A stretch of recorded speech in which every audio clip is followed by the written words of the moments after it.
Dat hoofdstuk is afgesloten, ja, gelukkig. Eigenlijk beter dan ooit. De Olympische Spelen in 2026. Dit is Karsten Nienhuis. Hij is 20 jaar en wil hoe goed 2 jaar naar de Olympische Spelen. Net als hutfietser, maar sa als alpine skier. Hij had wat dregen jaren, maar zocht weer vooruit. Het ging niet heel goed door een blessure. 2021, eind 2021 kruisband gescheurd, meniscus gescheurd tijdens een training in Oostenrijk. Daarop volgde een lange periode van herstel. Maar ik kan nu wel zeggen dat ik afgelopen zomer op fysiek vlak, mentaal vlak, alles eigenlijk weer helemaal 100% ben. Om skiën in Nederland dreig wordt, zit er een grutpad van het jaar in Eerstenrijk.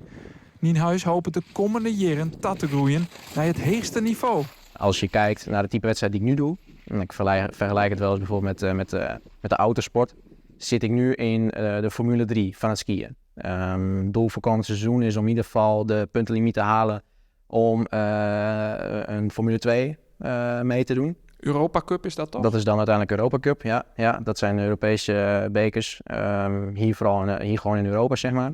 En vanuit daar taak om verdere stappen te maken richting die uiteindelijke top, de wereldbekers. De Formule 1. Ja.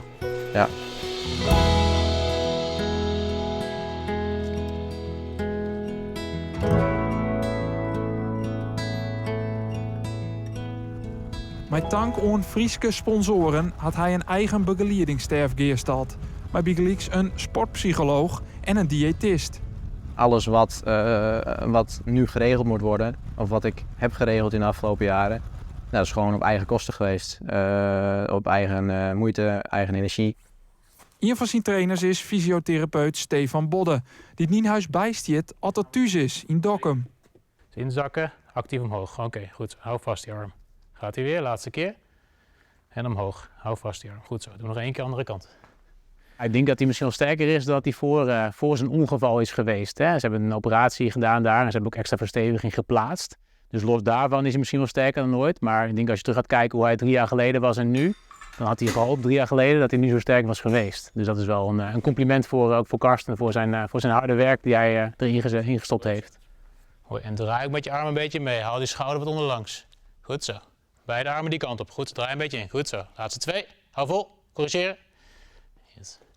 En de laatste. Oei. En rust. Het hoofdschema krijgen we altijd vanuit Oostenrijk. Wat ik in de week moet doen. En eigenlijk ga ik dat dan met Stefan door. Passen we het aan. En dan bouwen we hier onze hindernisparcours in dat schema in. Met veel fietsen, zoals zo net. Krijgen we toch uiteindelijk best wel een heel goed schema in elkaar gedurende de zomer. Hoe kun je hem hier in Dokkum de Alpen nabootsen, de ski-oefeningen? De airco aanzetten en af en toe met wat kunstsneeuw piepschuim gooien. Nee, we proberen zoveel mogelijk te simuleren, zoveel mogelijk te symboliseren van wat moet hij doen daar op de piste, welke houdingen heeft hij daar. En hoe moet hij zichzelf leren corrigeren, met name tijdens die afdalingen. En dat proberen we zoveel te simuleren met veel houdingsvormen, maar ook wat we misschien nu zo meteen zien. Ja, dat hij daar gewoon echt specifiek mee bezig is. Wat gebeurt als ik wegglij en hoe moeten we dan stabiliseren. En zoveel mogelijk vooral met druk op de benen. Want daar gaat ook echt om, echt voor zijn druk op de benen daarin te gaan trainen. Maar ik denk dat hij zichzelf gaat verbazen over hoe hij zich ook gaat voelen daar. Goed. En door. Kijk, zie je wel. Nienhuis gaat in volle fase verder. Want zijn seizoen begint volgende man al.